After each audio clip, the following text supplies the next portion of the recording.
예, 5월 9일 장미 대선이 막바지로 치달으면서 오늘도 후보들은 마지막 주말 유세에 총력을 가하고 있습니다. 네, 전문가 두 분과 함께 대선 전국 진단해 보겠습니다. 장성호 건국대 교수, 김관욱 계명대 교수 나오셨습니다. 어서 오십시오. 어서 오세요. 네, 안녕하세요. 예, 안녕하십니까. 문재인 후보는 충청과 호남 지역에서 막판 유세전을 펼치는 모습인데요. 호남이 물론 전통적인 야권의 텃밭인데 어제 보니까 그 프리허그 이벤트 하면서 스스로 지지자들한테 김치국 마시면 안 된다 이런 얘기하는 거 보니까 크게 낙관할 수 없다는 이런 상황인 것 같습니다. 어떻게 보셨는지요? 대세론을 오랫동안 지속해온 후보지 않습니까? 그런 차원에서 보면은 돌다리도 두드리고 건너가겠다. 예. 그런 측면에서 어제 프리허그도 했지만 호남과 충청을 다시 마지막 유세로 잡은 것은 호남은 야권의 심장부 아니겠습니까? 특히 호남 지역에서 안철수 국민의당 후보가 치열하게 지금 접전을 벌이고 있고 이것은 현재뿐만이 아니고 대선 이후에 호남을 누가 차지할 것인가 그런 어떤 영역적인 그런 다툼이 상당히 지금 치열하게 전개되고 있고 예. 그렇기 때문에 야권의 심장부를 마지막으로 일단 거쳐서 그다음에 충청 찍고 서울로 올라오는 그런 마지막 유세를 잡고 있는 것이고 예. 역대 대선이라든가 총선을 보면 충청의 향배가 마지막에 어떤 결정적인 그런 판세를 결정짓는 그런 표심이 있었기 때문에 그리고 특히 지금 충청 후보가 없지 않습니까? 예. 그렇기 때문에 어떻게 보면 무주공산이라는 이런 등식이 성립될 수가 있고 이런 구도적인 차원에서 문재인 후보는 밴드웨건 효과 그리고 사표 방지 그리고 집안 단속 여러 가지 다양한 의미를 가지고 마지막 선거 유세에 나서지 않나 이렇게 판단이 됩니다. 예. 네.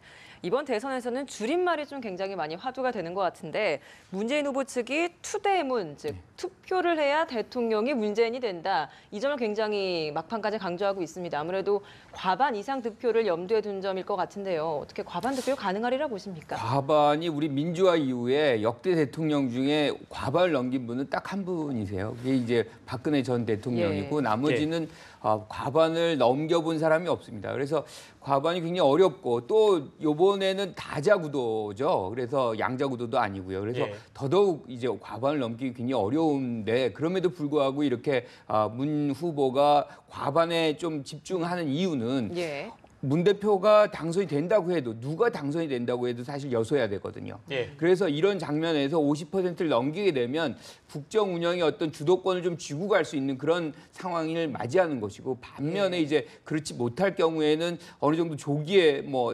야당이 협력을 해서 좀 공격을 할 경우에 상당히 조기에 흔들릴 수도 있는 그런 우려가 있기 때문에 문 후보 입장에서는 어떻게 해서라도 좀 50%를 돌파해보자 하는 그런 노력을 하는 것이죠. 예. 그 기준점이라는 게 하여간 있지 않겠습니까? 꼭 과반을 넘지 못한다고 하더라도 예를 들면 45% 혹은 42% 그 내부적으로 자신들이 갖고 있는 기준이라는 게 분명히 있을 텐데 그 마지노선은 어디라고 보세요? 그러면? 45%인데요. 왜 그러냐면 3위하고 5위가 다 해서 예. 10%라고 치면 나머지가 45%다, 2위가. 예. 그런데 3위에서 5위가 지금 생각해보면 10%를 묶을 수가 없거든요. 예. 그래서 45%만 넘으면 당선이 된다. 이런 논리가 지금 되고 있는데 예. 그럼에도 불구하고 이제 향후에 전국 장악력이라든가 이런 걸 생각할 때는 예. 지금은 아까도 말씀하셨지만 고삐를 잡을 때죠. 예. 그래서 계속해서 좀 목표를 상향을 하는 그런 과정이 아닌가 그렇게 생각을 합니다. 네. 과거에 3당 합당이라는 것이 있지 않습니까? 인위적인 정계 개편을 집권여당 YS 김영삼 그때 당시 대통령 때 3당 합당을 결행을 했는데 예. 그런 3당 합당을 하는 이유가 뭐냐면 국회에서 과반 의석이 상당히 필요하다는 것이죠. 그래서 지금의 현재 의석 가지고는 어느 당도 과반을 확보하기가 어렵지 않습니까? 이 상황에서 그러면 민주당과 국민의당이 합당을 해야만이 과반을 넘는데 그런 것들을 지금 대선 판세로 봐서는 선거 이후에도 상당히 긴장과 견제 구도가 상당히 치솟을 가능성이 있기 때문에 예. 첫째적으로 다음 정권은 약체 정부가 될 수밖에 없다는 것은 어느 누구도 지금 50%를 저는 넘지 못하리라고 봅니다. 당선 가능 지지율은 한 41%, 42% 정도 당선 가능성이 있기 때문에 대표성에서 상당히 조금 어떤 치명적인 약점을 드러낼 수가 있고 예. 그리고 총선이 있는 것이 아니고 총선은 이미 치고 앞으로 3년 뒤에 있지 않습니까? 네. 현재 국회의석을 보더라도 인위적인 정계 개편을 하지 않는 한 과반을 획득할 수가 없기 때문에 통합과 협치의 정치를 해야 되는데 과연 지금 현재 어떤 이런 국회 분위기 예. 그리고 국가적인 분위기로서 협치의 가능성이 큰가? 그런 건 상당히 우려할 부분이라고 봅니다. 예, 누가 돼도 참 다음 대통령은 가시밭길이다 이런 전망이 그래서 나오는 것 같고 그래서 문재인 후보도 당선을 전망하는 가운데에서 압도적 지지를 호소하는 이유도 거기에 있겠죠. 홍준표 후보 이야기도 해보겠습니다. 안철수를 찍으면 사표된다. 5월 9일 친북 좌파 문재인 심판의 날이다. 40대 38로 내가 이길 것이다. 이렇게 얘기를 하면서 아무래도 보수 대결집 효과를 누리고 있는 것 같습니다. 이 전략이 효과가 있을까요? 어떻게 보십니까? 홍준표 후보에서는 쓰러져간 보수를 재건하고 그리고 샤이 보수를 이렇게 세워서 투표장으로 9일 날 데리고 가는 것이 목적 아니겠습니까? 예. 그렇기 때문에 그렇게 하고서는 이념적인 프레임을 들고 나올 수밖에 없다. 그런 차원에서 문재인 후보는 정권 교체 예. 꾸준히 가장 많이 언급을 했고 홍준표 후보 같은 경우는 북한을 가장 많이 언급을 했습니다. 북한을 가장 많이 언급했다는 것은 문재인 후보를 겨냥한 것이죠. 그래서 보수 안보 프레임으로 감으로써 예. 보수적인 유권자를 결집해서 다시 보역 구도로 가는 일정 부분 저는 성공을 했다고 봅니다. 이런 상황에서 지금 앞으로 선거가 이틀밖에 안 남았지만 샤이 보수가 과연 안철수에서 다시 홍준표로 올 것인가? 예. 이렇게 되면 홍준표 후보가 상당히 약자는 가능성이 상당히 크지 않겠습니까? 이런 식으로 일단은 현재는 홍준표 후보가 지금까지 꾸준히 노리고 있었던 이념 프레임 선거 이것이 일정 부분 저는 성공을 했다 그렇게 봅니다. 근데 또 이 예. 일각에서는 이제 홍준표 후보가 사실 내부적 논란이 굉장히 많아요. 예. 그러니까 탈당했던 분들을 한꺼번에 다시 입당을 하는데 예. 친박 세력들은 이거 뭐 어떻게 해서 나갔는데 그냥 받아들이느냐 예. 뭐 이런 얘기도 있어요. 반면에 이제 뭐 친박 징계한 분들은 또 그대로 징계를 다 철회합니다. 그러면 뭐 바뀐 게 뭐냐 뭐 이렇게 해서 사실은 내부적 논란이 있음에도 불구하고 이렇게 양쪽 거를 모두 다 수용하는 거는 그만큼 지금 상황이 녹록지 않다. 즉 유승민 후보가 상승 곡선이 굉장히 커지고 보수가 어느 정도 상당 부분 이탈표가 유승민 후보 쪽으로 가는 것에 대한 어떤 우려가 예. 이런 어떤 문제, 내부적 문제가 발생할 것을 감안하고서도 지금 선거 이틀 전에서라도 이걸 결정하지 않으면 안 되는 상황이 아니었나. 예. 뭐 그렇게 해석할 수도 있는 거죠. 그러니까 네. 뭐 그 홍준표 후보 입장에서는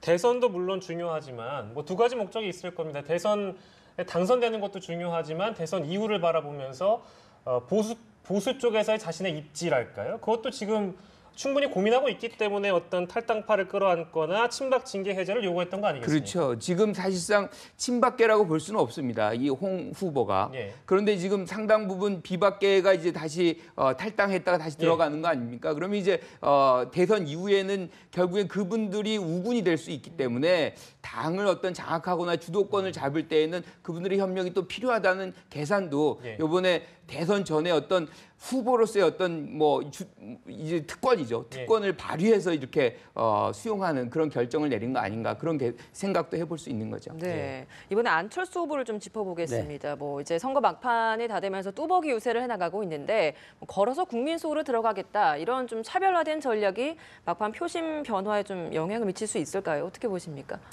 뭐 당의 어떤 선거 전략이라고 저는 긍정적으로 판단을 하는데 제 개인적으로 봤을 때는 상당히 의외의 선거 전략을 지금 선보이고 있다고 봅니다.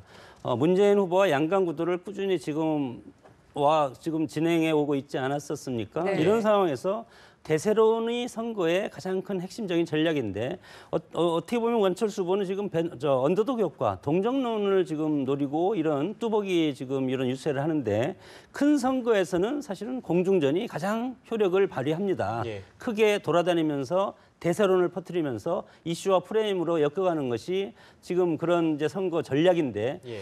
이런 것들 봤을 때 작은 선거에서는 어떻게 보면은 지금처럼 뚜벅이처럼 일일이 홉을 방문하면서 이런 예. 선거 전략, 작은 어떤 그 규모의 선거 전략이 통하는 것이 작은 선거인데 안철수 후보가 이렇게 하는 것은 중도 표심이 상당히 지금 장악하기가 상당히 어렵다. 이런 예. 지금 현실적인 인식이 깔려 있는 것이 아닌가 이렇게 보는데 그럼에도 불구하고 유력 대선 주자라면 어떻게 큰 틀의 선거를 하는 것이 저는 좋고 국가가 어떻게 나갈 것인지 물론 그것은 유세를 통해서 하고는 있지만 그럼에도 불구하고 뚜벅이 유세보다는 오히려 거시적인 그리고 국민들이 확 흡입력이 있는 그런 큰 걸음의 선거가 저는 더 효과가 크다고 봅니다. 글쎄 뭐 반대로 여쭙는다면 당대당이라는 측면에서 더불어민주당과 국민의당은 아무래도 조직세에서 조금 밀리는 측면이 없지 않아 있기 때문에 안 후보가 이런 전략을 택했을 수도 있지 않나 싶은데요. 그건 혹시 어떻게 보세요? 사실은 뭐 저는 개인적으로 참 참신한 어떤 유세 방식이다. 잘했다라는 네, 의미죠. 뭐 뭔가 이렇게 절박성, 예. 진정성 뭐 이런 것들을 좀 느껴지게 하는 건데 문제는 좀 지나치게 좀 늦게 이거를 시작하지 시기적으로 너무 많이 않았나. 늦었단 그렇죠. 말이죠. 조금 더 길게 보고 장기적으로 플랜으로 현장 속으로 들어갔다면 조금 더 진정성이 확산될 수 있는 시간이 보장되지 않았을까. 그런데 너무 마지막 장면에서 예. 이렇게 급하니까 이렇게 하는 거 아닌가. 뭐 이런 오해를 살 그런 부분들이 좀 있는 부분이 좀 아쉬움으로 남습니다. 예, 뚜벅이 유세 저희가 분석을 해봤고요. 유승민, 심상정 후보가 이번에 얼마나 선전할지 굉장히 많은 관심을 받고 있습니다. TV 토론회에서 가장 집중적으로 이목을 끌었던 두 사람이기 때문에 이 상승세가 이제 득표율로 이어지느냐 그게 관건일 텐데 그거에 대한 전망도 좀 들어보겠습니다. 교수께서 어떻게 보십니까? 일단 두 분이 TV 토론을 통해서 상당히 선전했다는 것은 보수와 진보의 영역이 똑같이 확장했다는 효과는 같습니다. 예. 그러나 중요한 것은 유승민 후보가 선전을 했다는 것은 선전을 하고 예를 들어서 대선 때 이보다 더 낮은 어떤 지지율을 보인다는 것은 보수가 하나로 합칠 수 있다는 그런 가능성이 상당히 커질 것이고 예. 심상정 후보가 지금 두 자릿수 지지율까지 지금 전망하고 있지 않습니까? 네. 예. 심상정 후보의 정의당이 두 자릿수의 지지율을 확보를 대선에서 한다면 이것은 문재인 후보의 확장력에 빨간 등을 켜줄 수 있는 상당히 적신호가 올 수가 있다. 예. 이렇게 되면 샤이 보수가 보수 한국당의 홍준표 후보에 집결을 하고 그리고 정의당의 지지층이 두 자리로 묶여진다면 예. 문재인 후보가 40대 초반이라든가 30대 후반의 지지율로서 정말 1등 박빙의 승부가 이뤄질 가능성이 상당히 크기 때문에 예. 유승민 후보도 중요하지만 저는 상당히 주의해서 볼 것이 우리는 심상정의 정의당이 예. 과연 국민들로부터 얼마나 선전을 할 것이고 예. 전통적인 야권의 지지 표심이 한 군데로 몰릴 것인가 아니면 야권의 영역을 훨씬 더 키우기 위해서 심상정 후보한테 훨씬 더 가서 지지를 해줄 것인가 이런 것도 하나의 어떤 관전 포인트라고 봅니다. 심상정, 유승민 후보의 사실 제일 중요한 부분은 이분들이 어느 정도 득표를 하느냐가 한국 정당 체제를 다당제로 유지하느냐 예. 아니면 양당제로 다시 환원되느냐 그것의 기준점으로 작동할 가능성이 매우 큽니다. 예. 예컨대 뭐 두 분 다 10%를 넘는다라고 한다면 의석수와 상관없이 상당히 자기의 어떤 정체성을 뚜렷이 하는 예. 일종의 이제 개혁 보수 네. 또는 뭐 진보당 해가지고 예. 다당제를 축을 이끌어가는 아주 중요한 정당으로서 자리매김을 할 수가 있는데 예. 반면에 이제 그것이 한 5% 미만으로 빠진다 그러면 사실상 큰 이제 정당들이 있지 않습니까? 민주당이라든가 자유한국당 예. 이런데 흡수될 가능성이 크기 때문에 근데 저는 개인적으로는 예. 이번에 유승민 후보 같은 경우는 뭐 지지율이 낮다. 그래서 뭐 일반적으로 이제 자당의 어떤 의원들이 막 일괄적으로 탈당을 하지 않습니까? 네. 그것이 사실 역풍을 받고 있고 예. 그것이 국민의 어떤 상식선에서 벗어났다고 하기 때문에 국민들이 이 굉장히 지금 지지세가 굉장히 커지고 있어요. 예. 그리고 특히나 이제 뭐 가치 정치를 좀 얘기를 하고 내가 왜 정치를 하는지 한번 고민해봤다. 뭐 이런 것들은 좀 요즘에 울림을 좀 주는 부분이 있어서 예. 개인적으로는 10%를 돌파하는 것에 어떤 굉장히 관심을 지금 갖고 있습니다. 예. 심상정 후보 같은 경우도 마찬가지로 TV 토론 굉장히 잘했잖아요. 예. 그것이 얼마나 이어질지 그것도 관심이라고 생각을 합니다. 네, 예. 그럼 10% 돌파 가능성은 있다라고 보시는 그렇죠. 거죠? 양쪽 다 저는 좀 있을 가능성이 매우 높다라고 네. 봅니다. 근데 그렇게 되면 이게 아까도 이제 교수께서 얘기를 해주셨습니다만 이 두 사람의 득표율이라는 것이 결국엔 문재인 후보 혹은 홍준표 후보의 득표율과도 연관시켜서 생각해 볼 수 있기 때문에 굉장히 민감한 문제거든요, 사실은. 그 문재인 후보가 바라보는 심상정 후보의 득표율일까요? 그건 어떻게 바라봐야 되겠습니까? 애초에는 대세론이 유지되고 압승할 것이라고 확신을 했기 때문에 심상정 후보를 상당히 내 편이지만 따로 가도 내가 충분히 승리할 수 있겠다. 이렇게 판단을 했던 것 같은데 막판에 선거 구도가 바뀌지 않았습니까? 예. 보역 구도로 다 바뀌어서 지금 치러지고 있는 이 상황에서는 샤이 보수라든가 지금 길을 잃고 헤매던 보수 표심이 한국당의 홍준표 후보로 지금 집결하는 그런 양상이 여론적 추이지 않습니까? 이런 상황에서는 지금 문재인 후보의 속마음이라든가 물론 그 원내대표가 지금 꾸준히 지금 몇 번, 2번인가 얘기했지 않습니까? 이번에는 심상정호를 찍지 말고 민주당을 찍어달라. 이런 것들이 그런 것들이 절박함이고 지금 당 내부에서는 여론조사가 꾸준히 진행되고 있습니다. 발표는 안 하지만 이런 여론적 추이를 보고 나서 지금 그런 멘트가 나오는 것이기 때문에 문재인의 민주당 같은 경우는 심상정 후보를 찍더라도 다음부터 찍었으면 좋겠다. 그런 것이 속내 아니겠습니까? 예. 네. 네, 그럼 이번 선거에 미칠 주요 변수들을 좀 짚어보도록 하겠습니다. 먼저 사전 투표율 얘기 안 할 수가 없을 것 같은데요. 5일에 마감됐던 사전 투표율 26%가 넘는 투표율이 나왔습니다. 이렇다 보니까 최종적으로는 결국 80%까지 넘는 게 아니냐 이런 전망까지 나오고 있는데 이런 사전 투표율의 뜨거운 열기로서 최대 수혜자가 누구냐 이 점도 지금 의견이 굉장히 분분하게 갈리고 있습니다. 두 분은 어떻게 보십니까? 누구라고 보십니까? 저는 개인적으로는 이게 회고 투표 형태가 있습니다. 무슨 얘기냐면 보궐선거 아닙니까? 이게 탄핵의 과정 속에서 나왔기 때문에 심판 투표, 회고 투표. 즉 누가 더 나오느냐는 것은 심판을 더 하고 싶은 사람들이 나오는 거거든요. 그런 부분에서는 야권을 지지하는 어떤 지지자들이 더 많이 나올 개연성이 굉장히 크다. 그런 측면에 봐서는 문재인 후보라든가 뭐 안철수 후보라든가 뭐 이런 후보들이 더 좀 이득이 되지 않을까 그런 생각을 해보고요. 또 하나는 80%가 넘어간다는 거는 사실은 투표 경쟁을 하는 겁니다. 너도나도 이제 투표를 하는 거기 때문에 사실은 5일 전, 즉 일주일 전에 지지율이 제일 높았던 후보가 아무래도 제일 유리할 수밖에 없다. 그런데 뭐 전반적으로 본다면 투표율이 높아지면 제일 누가 수혜를 보느냐? 국민이 수혜를 봅니다. 왜냐하면 민심이 왜곡이 안 되는 거죠. 거의 그대로 반영이 되기 때문에 사실 더 많은 분들이 나오셔서 투표하는 건 바람직합니다. 교수님은 누가 가장 유리하다고 보십니까? 그런 것을 지금 우리가 보고 있지 않습니까? 각 정당에서 다 아전인수적으로 우리가 이겼다고 얘기하지 않습니까? 그런 것들은 조직력이 상당히 발동이 돼서 선거 투표에 데려고 오지는 않지만 동료를 많이 했다는 겁니다. 각 정당에서. 그런 상황에서 저는 제로섬이라고 봅니다. 이번 사전투표는 찍을 사람이 찍었다. 물론 그 일부분 사전투표에서 한 10% 정도는 정말 자기가 할 수 없이 찍은 사람도 있지만 동원 투표보다도 동료 투표가 상당히 많았다. 저는 그렇게 보고 이런 상황에서 85%가 넘는다면 이것은 지금 현재 사전 투표는 2030이 상당히 저는 많이 찍었다고 봅니다.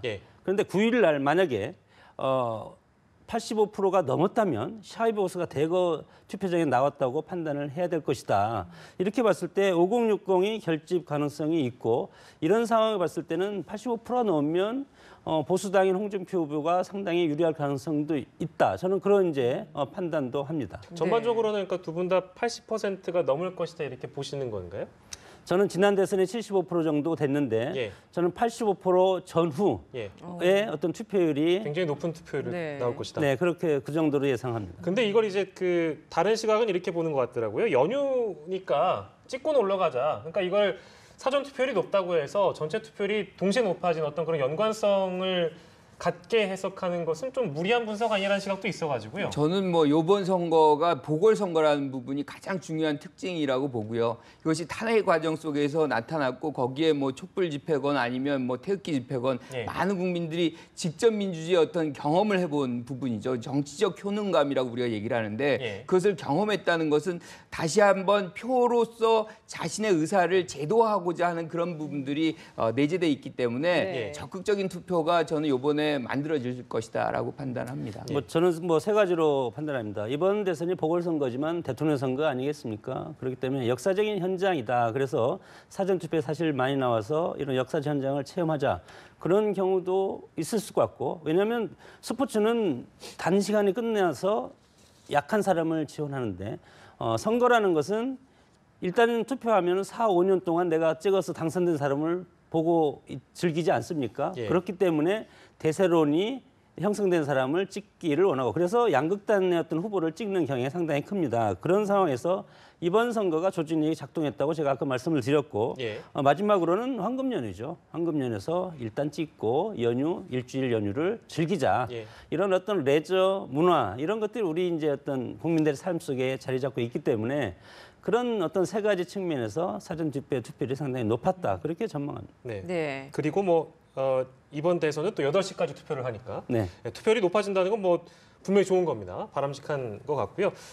기대를 해보겠습니다. 80%를 넘는지요. 자, 그리고 이번에 마지막 여론조사, 그러니까 그 여론조사 공표 기간 전에까지 했던 여론조사는 1강 2중 구도였는데 홍준표 후보가 그 당시에도 굉장히 상승세였고 이게 보수 중도 표심의 어떤 부동층이 이동하면서 생긴 변화다 이런 분석이 지배적이었습니다. 중도 보수 표심, 유동성이 전례 없이 굉장히 커졌기 때문에요. 이번 대선은 아무래도 좀 끝까지 좀 지켜봐야 될 것 같은데 어떻게 전망하십니까? 중도 보수 부동층의 표심이랄까요? 원래가 이제 정당에서 선거를 치를 때는 뭐 좌우 쪽에서 출발을 합니다. 예. 그러다가 선거가 이제 마지막으로 갈수록 즉 결정을 못한 중도층으로 이제 중도화 전략을 하게 되는 것이죠. 예. 그런 차원에서 지금 문재인 후보 측에서는 통합정부 예. 그리고 안철수 후보 측에서는 개혁공동정부 이렇게 해서 그 가운데 있는 중도층을 좀 특히나 이제 중도층이 이제 부동층이 많기 때문에 거기를 예. 흡수해야 될 필요성이 있는 거죠. 그렇게 해서 이제 전략을 짜고 있는데 지금 홍준표 후보 같은 경우를 보면 진영 대 진영의 어떤 논리에 너무 집중을 하다 보니까 예. 확장성의 부분은 조금 많이 고려를 안 하고 있다는 생각이 좀 들어요. 그 예. 부분이 아까도 우리가 거론했던 뭐 친박의 어떤 예. 부분의 책임을 면해준다거나 뭐 이런 부분들은 집토끼에 집중하는 그런 전략이기 때문에 지금 중도층에 대해서는 문재인 후보와 안철수 후보가 서로 공략을 하는 그런 과정 아닌가 그렇게 생각을 합니다. 네, 근데 아직까지 뭐 후보를 결정하지 못한 분들도 분명히 계실 거기 때문에 부동층의 표심도 궁금합니다. 상당히 중요한 포인트인데요. 예. 지금 중도 표심이 저는 40% 정도라고 봅니다. 40%면 상당히 당락을 바꿀 수 있는 표심이고 문재인의 민주당 문재인 후보 같은 경우는 고공 지지율 아니겠습니까? 35%에서 45% 사이. 그 사이에서 35%에서 45% 사이에 마지막 투표율이 나올 겁니다. 그러면 여기에서 홍준표의 한국당 후보가 어느 정도 이것을 잠식해서 따라 붙냐? 아니면 안철수 후보가 선전을 계속하냐? 아니면 중간에 중도 샤이 보수가 홍준표 후보한테 가냐? 예. 단지 이제 중요한 것은 그 이제 지지율 추세로 봤을 때는 안철수 후보가 지지율이 빠지고 있고 대신 마지막 여론조사에서 홍준표 후보는 꾸준히 상승하고 있지 않았습니까? 네. 이런 상승 어떤 지지율 추세가 마지막 일주일 동안의 표심에 상당히 중요한 역할을 하고 특히 이것은 중도 표심이 갈 방향을 미리 예측해주는 그런 지표 아니겠습니까? 이런 상황에서 지금 민주당에서 정의당 후보를 견제하고 있는 것도 이와 같은 지지율 추이를 지금 예리하게 지금 분석하고 있다는 그런 측면에서 우리가 살펴봐야 될 것 같습니다. 네. 또 하나 궁금한 게 선거 종반에 정말 기간이 얼마 남지 않았는데도 불구하고 나타나는 가짜 뉴스나 네거티브 공방들 유권자들이 봐도 가짜 뉴스다라는 걸 알매도 이게 표에 영향을 미칠 수 있는 겁니까? 사실은 가짜 뉴스가 이렇게 많았던 적이 없습니다. 네거티브도 굉장히 많았는데 문제는 이번 대선처럼 이런 가짜 뉴스 네거티브가 장악력을 못 가진 적도 없어요. 이 얘기는 우리가 탄핵 정국 많이 거쳐가면서 사실은 많이 이 유권자들이 변별력을 가졌다는 겁니다. 그래서 네. 실질적으로 그 네거티브가 지금 작동을 못 하고 있는 거거든요. 많은 얘기가 나왔어도. 그래서 그런 것들이 우리가 내성을 좀 키우는 주사약을 먼저 맞는 그런 네. 부분의 어떤 역할을 하지 않았나. 그래서 크게 대세에 큰 영향을 못 미치고 있다 생각을 합니다. 네. 물리적으로 저희가 시간이 없는 건 아닌데 예를 들어서 갑자기 뭐 내일 누가 단일화한다 이런 뉴스가 있을 수도 있는데 물리적으로 시간이 없는 건 아닙니다. 근데 중요한 거는 그 가능성이 굉장히 낮아 보이기 때문에 이번 대선 기간 중에는 이렇다 할 변수가 없었다. 그러니까 전통적인 선거의 구도의 변화랄까 이런 것도 없었고 가짜 뉴스가 유권자에게 크게 어떤 표의 흐름에 영향을 주지도 않았고요. 이런 것들을 보면 이번 대선을 전통적인 개념의 다른 대선과 비교했을 때 어떤 차이점이 있습니까, 교수님? 뭐 똑같다고 봅니다. 저는. 비슷합니까? 결국은 뭐 후보가 5명이고 16명이지만 예. 그러나 전통적인 구도로 회귀하지 않았습니까? 역시 우리는 양극단적인 것을 좋아한다. 찬성과 반대, 보수와 혁신. 물론 민주주의라는 것은 자유와 평등이고 보수와 혁신. 이렇게 가는 것이 맞는 것 아닙니까? 그러나 예. 이제 안철수의 국민의당이 지역을 호남으로 기반을 하면서도 중도적인 계층을 끌어들여서 예. 좌우와 관계없이 하나로 해서 우리가 이제 개파청산이라는 그런 정치 발전 예. 이런 것들을 이루겠다고 이제 하는 그런 특이성이 있었지만 예. 근데 결국은 마지막에는 지금 양극단으로 가지 않습니까? 이런 상황에서 지금 방금 말씀해서 흑색 선전이 상당히 저는 큰 승패에 영향을 줄 수도 있다고 봅니다. 네. 이것이 이제 정치 선전 프로파간다인데 어떻게 보면 이것은 예를 들어서 뭐 과거에 김대중 대통령을 그때 보수 정당에서는 막 공산주의자다, 막 빨갱이다 이렇게 해서 공격한 적도 있지 않습니까? 그래서 DJ는 누구를 끌어안았습니까? 김종필 씨를 끌어안아서 DJB 공동정권을 만들어서 안보에 불안한 세력에 안심을 주고 그리고 정권을 잡지 않았습니까? 예. 이런 어떤 프레임 선거가 상당히 중요하다. 그렇기 때문에 각 캠프에서는 마지막에 터질 가짜 뉴스 흑색선전. 예. 흑색선전이 중요한 것은 우리 아군을 강화시키고 적군, 상대를 약화시키는 그런 어떤 효과가 있기 때문에 예. 이거에 대처하는 것이 무엇보다도 지금 중요한 그런 시점이라고 봅니다. 사실 이번 선거는 다른 선거와 조금 차이가 많이 납니다. 예컨대 안보 문제 같은 경우도 예. 효과가 굉장히 현저히 줄었어요. 그리고 이념 대결이라든가 지역주의라든가 예. 뭐 이런 것보다는 사실은 보다 더 유권자들이 자신들이 어떤 천착하는 가치를 중심으로 해서 지금 소신 투표하는 경향들이 굉장히 많이 늘었기 때문에 이런 어떤 다자구도라는 측면과 더불어서 어떤 프레임도 다양화되면서 실질적으로 과거의 어떤 지배력이 굉장히 강했던 예. 그런 뭐 이념적인 지역주의 이런 건 굉장히 약화됐다. 그래서 큰 차이를 지금 보이고 있고 예. 그것은 굉장히 긍정적인 변화다라고 생각을 합니다. 근데 뭐 네. 모르겠습니다. 아직 뭐 지역별에 해당하는 득표의 경우에는 아직 투표함을 열어보지 않았기 때문에 그 과거의 어떤 지역 논리라고 해야 될까요?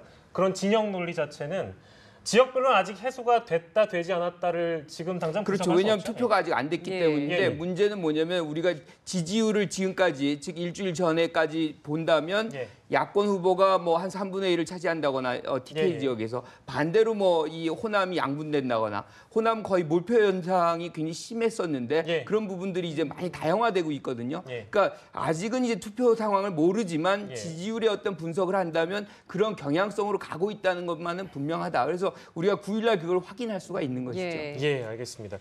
자, 저희가 대선 전국을 두 분과 함께 이야기를 나눠봤습니다. 장성호 건국대 교수, 김관욱 계명대 교수와 이 시간 함께했습니다. 두 분 좋은 말씀 감사합니다. 고맙습니다. 고맙습니다.